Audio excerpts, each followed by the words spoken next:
वनस्पति के प्रकार। ये टॉपिक था अपना 9th क्लास का, वनस्पति के प्रकार। वनस्पति के प्रकार, यही तो टॉपिक था। तो देखो साहब, हमारे देश में निम्न प्रकार की वनस्पतियां पाई जाती हैं। पहला है उष्ण कटिबंधीय सदाबहार वन। उष्ण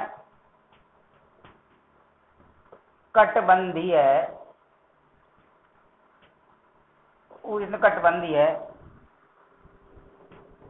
सदाबहार वन।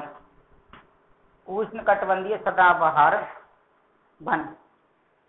भैया ये उष्ण कटिबंधीय सदाबहार वन कहाँ है? देखो, आपको समझना पड़ेगा। उष्ण का मतलब होता है थोड़ी शुष्क, थोड़ी गर्मी। सदाबहार वन, सदाबहार का मतलब होता है जो सदा हरे भरे रहते हैं। ऐसे पेड़ पौधे जो थोड़े शुष्क हैं, जो शुष्क जलवायु अर्थात थोड़ी सी गर्म जलवायु होनी चाहिए, और सदाबहार जो सदा हरे भरे रहते हैं, उनमें कभी भी निश्चित समय पर पतझड़ नहीं होता है। देखो, बहुत सारे वृक्ष ऐसे हैं हमारे आसपास, आपने देखा होगा, नीम का पेड़, पीपल का पेड़, ये पतझड़ हो जाते हैं। आपने देखा था बसंत ऋतु आती, जब फरवरी मार्च के महीने में ये सब पत्ते छोड़ देते हैं, अपने पुराने पत्ते, और नए पत्ते आते हैं इनको। ये सदाबहार ऐसे हैं, इनमें कभी पतझड़ नहीं होता है, सदा हरे भरे रहते हैं, पत्ते झड़ते रहते हैं, नए आते रहते हैं, चलता रहता है सिस्टम। ये वन पश्चिमी घाटों के अधिक वर्षा वाले क्षेत्रों में, देखो जहाँ अधिक बरसात होती है, पश्चिमी घाट, यहाँ समुद्र के किनारे किनारे पर ज्यादा ही तो बारिश होती है। तटवर्ती क्षेत्रों में 200 मिलीमीटर तक बरसात हो जाती है। जिनमें लक्षद्वीप है, तुम्हारा अंडमान निकोबार द्वीप समूह है, असम है, तमिलनाडु के तट हैं, यहाँ पाए जाते हैं ये। और यहाँ जब 200 मिलीमीटर की बरसात, 200 सेंटीमीटर की बरसात होती है, 200 सेमी बरसात जब होती है, तो कुछ काल के लिए फिर यहाँ गर्मी पड़ती है, शुष्क मौसम आ जाता है कुछ समय के लिए। इसी वजह से तो इसको उष्ण कहते हैं। भाई बरसात के दिनों में तो खूब बरसात हो रही थी, और अब बरसात के बाद में थोड़ा शुष्क मौसम आ गया है। यहाँ पाए जाते हैं साहब ये वृक्ष। इन वृक्षों की जो ऊंचाई है वो 60 मीटर तक हो जाती है साहब, अर्थात बहुत ऊंचे ऊंचे वृक्ष होते हैं साहब, ये बहुत ऊंचे ऊंचे वृक्ष होते हैं साहब, बहुत ऊंचे ऊंचे वृक्ष होते हैं। देखो, ये क्षेत्र मैंने आपको बताया था ना कि बरसात के बाद थोड़ा शुष्क हो जाता है मौसम, थोड़ा गर्म हो जाता है, तो ग्रीष्म भी कह देंगे इसको, और बरसात खूब होती है तो इसको आर्द्र भी कहेंगे। तो दोनों क्षेत्रों में, शुष्क में भी और आर्द्र में भी, ये वृक्ष पैदा होते हैं। यहाँ हर प्रकार की वनस्पति पाई जाती है। जैसे अब वनस्पति में देखो, दुनिया भर के तो पेड़, झाड़ी और घास, विभिन्न प्रकार की वनस्पति में पेड़ पाए जाते हैं, झाड़ियां पाई जाती हैं और घास पाए जाते हैं। और वनों में इनकी विभिन्न ऊंचाइयों के कई स्तर देखने को मिलते हैं। मैंने बताया था, वनों में पतझड़ का कोई नियम नहीं होता है, ये पतझड़ नहीं होते हैं समय पे, कभी कोई निश्चित समय नहीं है। छोटे छोटे पत्ते इनमें आते रहते हैं हमेशा, पुराने पत्ते झड़ते रहते हैं, हम हमेशा हरे भरे रहते हैं। और इन वृक्षों के नाम हैं आबनूस, महोगनी, रोजवुड, रबड़, सिनकोना। देखो, जब ऐसे ये वृक्ष पाए जाते हैं तो इनमें एक विशेषता और है साहब, कि इनमें जंगली जानवर भी बहुत अच्छे पाए जाते होंगे, जिनमें हाथी, बंदर, हिरण, लेमूर और एक सींग वाले गेंडे जो आसाम में पाए जाते हैं, जिसका सींग होता है ना ये नाक पर, और पश्चिमी बंगाल के दलदली क्षेत्रों में मिलते हैं। और इनमें कई प्रकार के और पक्षी भी पाए जाते हैं, जैसे चमगादड़ है। कई रेंगने वाले जीव भी पाए जाते हैं। क्यों पाए जाते हैं? वर्ष भर हरे भरे रहते हैं, बहुत ऊंचे ऊंचे होते हैं। आर्द्र जलवायु भी मिलती है, शुष्क जलवायु भी मिलती है। साहब समझ में आ गई बात? दूसरे नंबर के जो वृक्ष हैं वो हैं उष्ण कटिबंधीय पर्णपाती वन। ये तो सदाबहार वन हो गया, वो है पर्णपाती। भैया ये पर्णपाती क्या होता है इसको बताएंगे हम। पर्णपाती क्या है? ये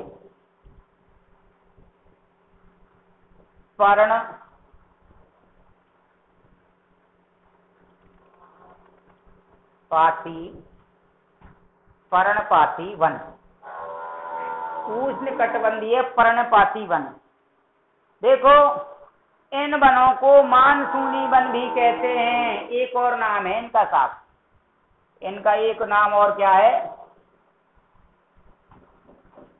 मानसूनी वन। मानसूनी वन भी कह सकते हैं इनको।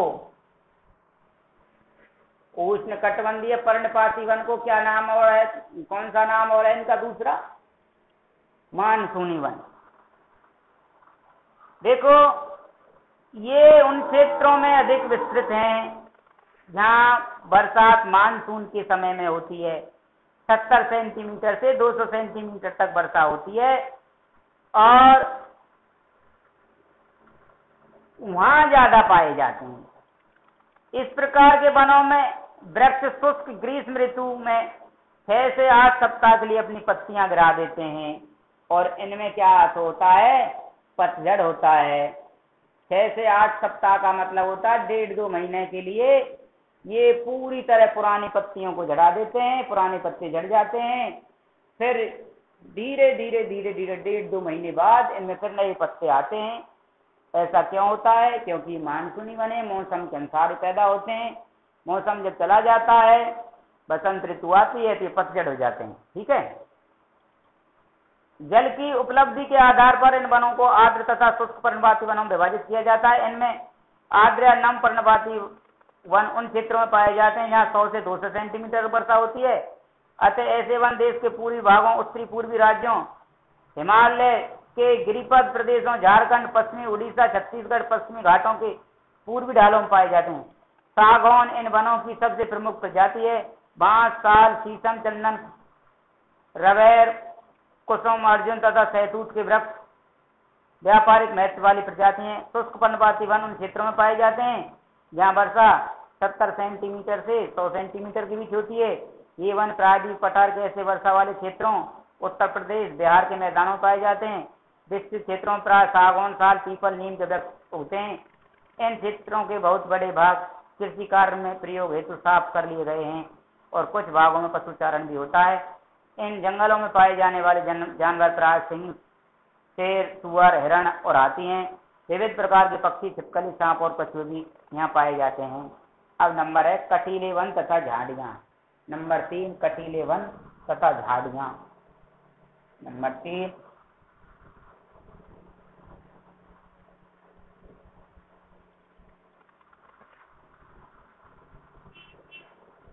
कटीले वन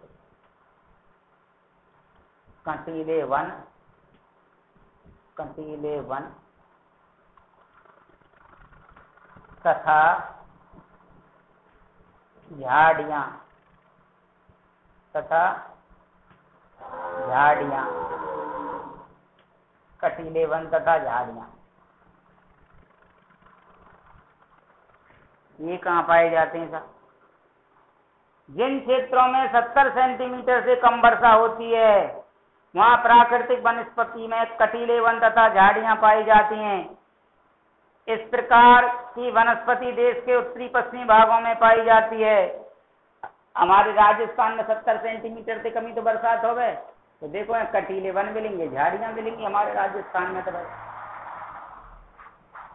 इनमें गुजरात, राजस्थान, छत्तीसगढ़, मध्य प्रदेश, उत्तर प्रदेश, हरियाणा के अर्धशुष्क क्षेत्र सम्मिलित हैं। अकासिया खजूर यूफोरबिया तथा नागफनी यहाँ की प्रमुख पादप प्रजातियां हैं। इन वनों के वृक्ष बिखरे हुए होते हैं, जिनकी जड़ें लंबी तथा जल की तलाश में चारों ओर फैली होती हैं। पत्तियां प्राय छोटी होती हैं, जिनसे वाष्पीकरण कम से कम हो सके। शुष्क भागों में झाड़ी और कटीले पादप पाए जाते हैं। इन जंगलों में प्राय चूहे, खरगोश, लोमड़ी, भेड़िए, शेर, सिंह, जंगली गधा, घोड़े तथा ऊंट पाए जाते हैं। भैया ये नागफनी क्या, एक बार प्रश्न आया था, तो ये भैया एक मरुस्थली पौधा है। मरुस्थली मरुस्थल में उगता है। आपने आसपास देखा होगा, नाग का सा फन होता है इस वनस्पति का, ऐसे हैं, ज्यादा ऊंचाई नहीं होती है, कांटे होते हैं उसमें। अगले नंबर पे है नंबर 4 पर्वतीय वन। पर्वतीय वन,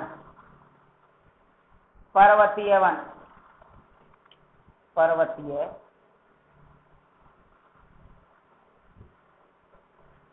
पर्वतीय वन।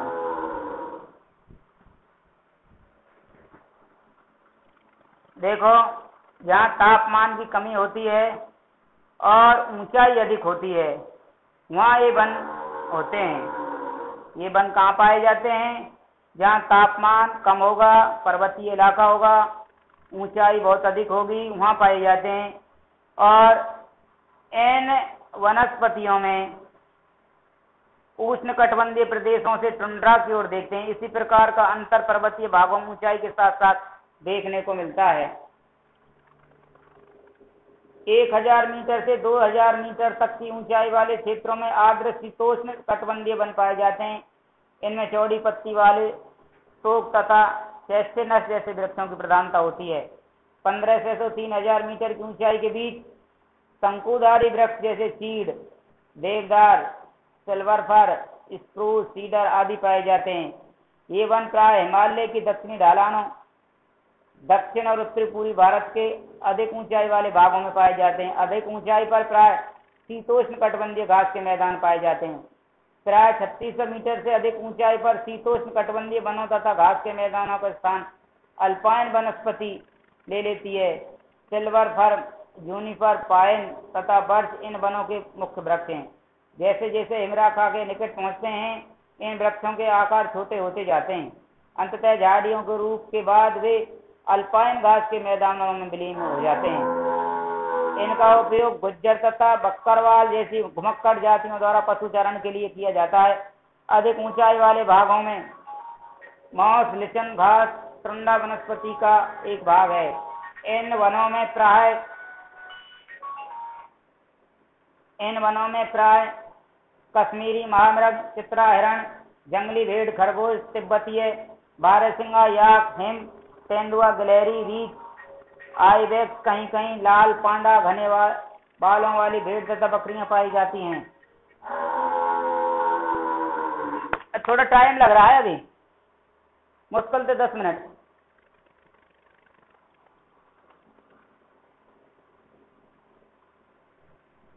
मैंग्रोव वन, यह वनस्पति तटवर्ती क्षेत्रों में जहाँ ज्वार भाटा आते हैं की सबसे महत्वपूर्ण वनस्पति है। मिट्टी और बालू इन तटों पर एकत्रित हो जाते हैं। घने मैंग्रोव इस प्रकार की वनस्पति हैं जिसमें पौधों की जड़ें पानी में डूबी रहती हैं। गंगा, ब्रह्मपुत्र, महानदी, गोदावरी, कृष्णा तथा कावेरी नदियों के डेल्टाई भाग में यह वनस्पति मिलती है। गंगा ब्रह्मपुत्र डेल्टा में सुंदरी वृक्ष पाए जाते हैं जिनसे मजबूत लकड़ी प्राप्त होती है।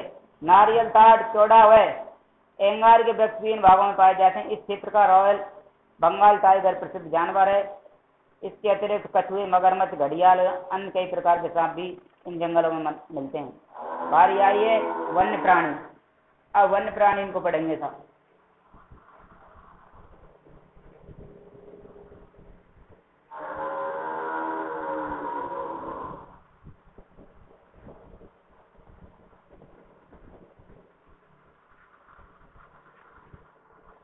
वन्य प्राणी वे जीव जंतु जो वनों में पाए जाते हैं, जंगलों में पाए जाते हैं, उन्हें वन्य प्राणी कहते हैं। ठीक है साहब। देखो,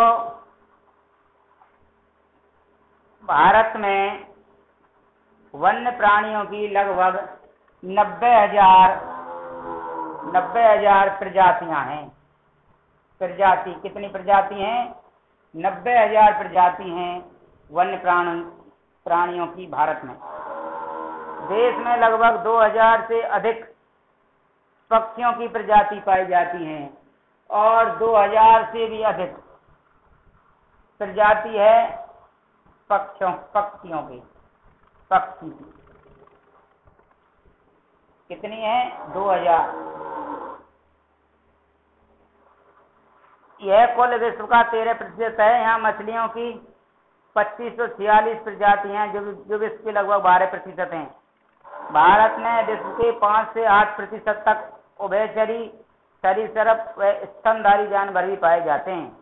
स्तनधारी जानवरों में स्तनधारी जानवर उन्हें कहते हैं, वे जानवर जो अपने बच्चों को दूध पिलाते हैं उन्हें स्तनधारी कहते हैं। जो अपने बच्चों को दूध पिलाते हैं उन जानवरों को क्या कहते हैं? स्तनधारी जानवर, स्तनधारी जीव।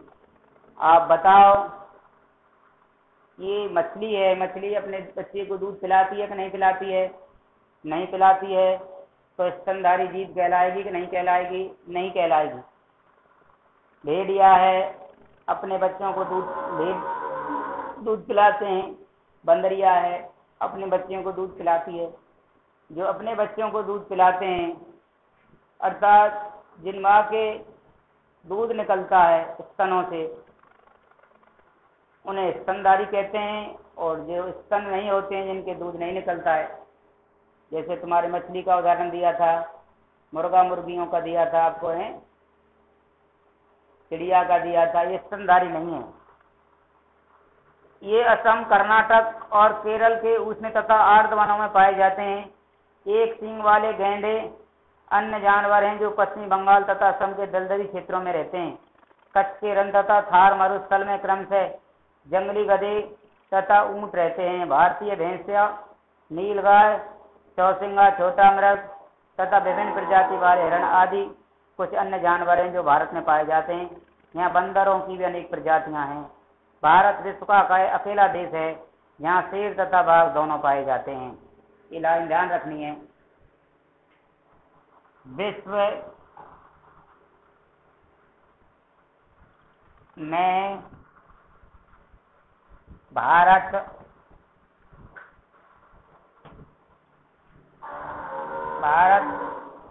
एकमात्र देश है जहां शेर तथा बाघ एक साथ पाए जाते हैं। एक साथ पाए जाते हैं।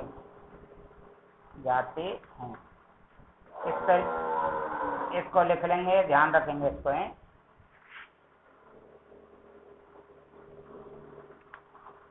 भारतीय शेरों का प्राकृतिक वास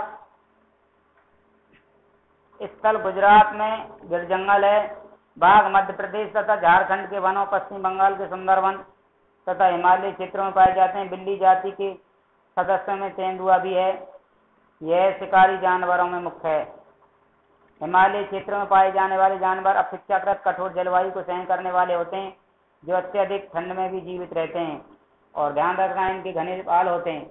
इनके शरीर पे बहुत लंबे लंबे बाल होते हैं, जिससे ये सर्दी को सहन कर सकें। लद्दाख की बर्फीली ऊंचाइयों में याक पाए जाते हैं, जो गुच्छेदार सींगों वाला बैल जैसा जीव है, जिसका भार लगभग 1 टन होता है। तिब्बतीय बारहसिंगा, भारल जंगली भेड़ तथा कियांग तिब्बती जंगली गधे भी यहाँ पाए जाते हैं। कहीं कहीं लाल पांडा भी कुछ भागों में मिलते हैं। नदियों, झीलों तथा समुद्री क्षेत्रों में कछुए, मगरमच्छ और घड़ियाल पाए जाते हैं।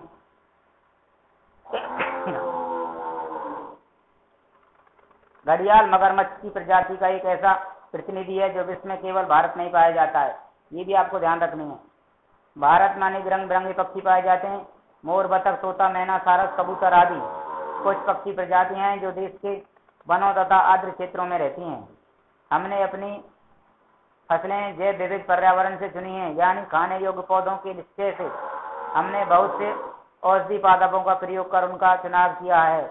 दूध देने वाले पशु भी प्रकृति द्वारा दिए गए बहुत सारे जानवरों में से चुने गए हैं। जानवर हमें बोझा ढोने, कृषि कार्य तथा यातायात के साधन के रूप में मदद करते हैं। इनसे हमें मांस एवं अंडे भी प्राप्त होते हैं। मछली से पौष्टिक आहार मिलता है। बहुत से कीड़े मकोड़े फसलों, फलों एवं वृक्षों के परागण में मदद करते हैं। हानिकारक कीड़ों पर जैविक नियंत्रण रखते हैं। प्रत्येक प्रजाति का पारिस्थितिकी तंत्र में योगदान है, अतः इनका संरक्षण अनिवार्य है। जैसा पहले बताया गया है, मनुष्य द्वारा पादपों और जीवों के अत्यधिक उपयोग के कारण पारिस्थितिकी तंत्र असंतुलित हो गया।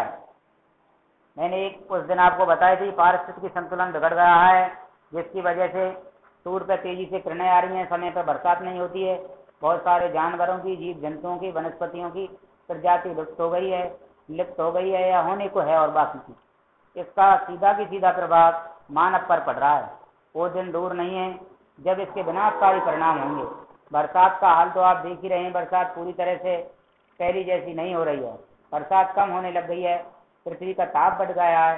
मानव के स्वास्थ्य पर अनेक बीमारियां नया विकराल रूप धारण करके और भयंकर तरीके से प्रभाव डाल रही हैं। पारिस्थितिकी तंत्र के असंतुलन का मुख्य कारण लालची व्यापारियों का अपने व्यवसाय के लिए अत्यधिक शिकार करना है। इसके जिम्मेदार मानव ही हैं। मानव इतना लालची हो गया, पेड़ पौधों को तो काटा जो काटा, जंगली जानवरों का भी शिकार करने लग गया। जंगली जानवरों को ढूंढ ढूंढ करके शिकार करने लग गया। लालची इतना हो गया, चमड़े के लिए, मांस के लिए, हड्डी के लिए इतना तस्कर हो गया, देश विदेशों में भी इनके जाल बिछ गए, जिसके कारण हमारे वन्य प्राणी समाप्त हो गए या समाप्त होने के कगार पर हो गए। उनकी प्रजातियां लुप्त हो गई। बहुत सारी प्रजातियां थी पहले, अब नहीं है वो। तो ये सब हमारी वजह से हुआ, मानव की वजह से ही हुआ है। रासायनिक और औद्योगिक अपशिष्ट तथा तेजाबी जमाव के कारण प्रदूषण, विदेशी प्रजातियों का प्रवेश, कृषि तथा निवास के लिए वनों की अंधाधुंध कटाई पारिस्थितिकी संतुलन के तंत्र के लिए असंतुलन का कारण है। अपने देश की पादप और जीव संपत्ति की सुरक्षा के लिए सरकार ने कई कदम उठाए हैं। उनमें नंबर 1 है, देश में 18 जीव मंडल निश्चय आरक्षित स्थापित किए हैं। इनमें से 10 सुंदरवन, नंदा देवी, मन्नार की खाड़ी, नीलगिरी, नाकरेक, ग्रेट निकोबार, मानस, सिमलीपाल, पंचमढ़ी और कचनमकर अमरकंटक की गणना विश्व के जीव मंडल में निश्चित की गई है। सन 1992 से सरकार द्वारा पादप उद्यानों को वित्तीय तथा तकनीकी सहायता देने की योजना बनाई है। शेर संरक्षण, गोंडा संरक्षण, गेंडा संरक्षण, भारतीय भैंसा संरक्षण तथा पारिस्थितिकी तंत्र के संतुलन के लिए कई योजनाएं बनाई गई हैं। 103 नेशनल पार्क, 535 वन्य प्राणी उभयवन और कई चिड़ियाघर राष्ट्र की पादप और जीव संपत्ति की रक्षा के लिए बनाए गए हैं। हम सभी को अपने अति जीवता के लिए प्राकृतिक पारिस्थितिकी तंत्र के महत्व को समझना चाहिए। यह तब संभव है जब प्राकृतिक पर्यावरण का अंध विनाश तत्काल समाप्त कर दिया जाए। ठीक है साहब, ये तुम्हारा पाठ आज कंप्लीट हो गया है और कल जो तुम्हारा पाठ चलेगा वो चलेगा जनसंख्या वाला। अच्छे तरीका से पढ़ेंगे, कल पढ़ाएंगे इसको। उसके साथ साथ कुछ 2 शब्द और हैं आज। देखो, हमने आपको पहले भी रिक्वेस्ट की थी, आज फिर रिक्वेस्ट कर रहे हैं। हमारी 9th क्लास के बच्चे, 10वीं क्लास के बच्चे तो देखते हैं, यूट्यूब पे अध्ययन करते हैं। हमारी 9th क्लास के बच्चे बहुत ही कम 1, 2, 3 बच्चे ही अपनी क्लास अटेंड कर रहे हैं। भाई देखो, आप स्कूल चलता, आप जब स्कूल में भी तो 5-6 घंटा रहते, ज़्यादा समय थोड़ी है, 3 घंटा का समय है। फोन का भी आपका बहाना हमने समाप्त करने के बारे में सोचा है और आपको लिए छूट भी दी है कि आप अपने साथी के पास में बैठ जाएं या अपने साथी को अपने पास बुला लें, अपने दोस्त को बुला लें। देखो, पढ़ाई और लिखाई में अपने दोस्त की मदद करना और दोस्त से मदद लेना अच्छी बात है, बुरी बात नहीं है, लेकिन आप बिल्कुल भी ध्यान नहीं दे रहे हैं। ये अपने आप के साथ धोखा कर रहे हैं। संस्था तो आपके लिए इतना कर रही है जितना शायद कोई नहीं कर सकता है। बाकी आप और इतना ही करना शुरू कर दें तो बहुत जल्दी इसके अच्छे परिणाम आएंगे। आज केवल इतना कह रहा हूँ, भैया तैयारी करो, अच्छे तरीका से पढ़ो, हैं क्लास ले अपने घर पे ही।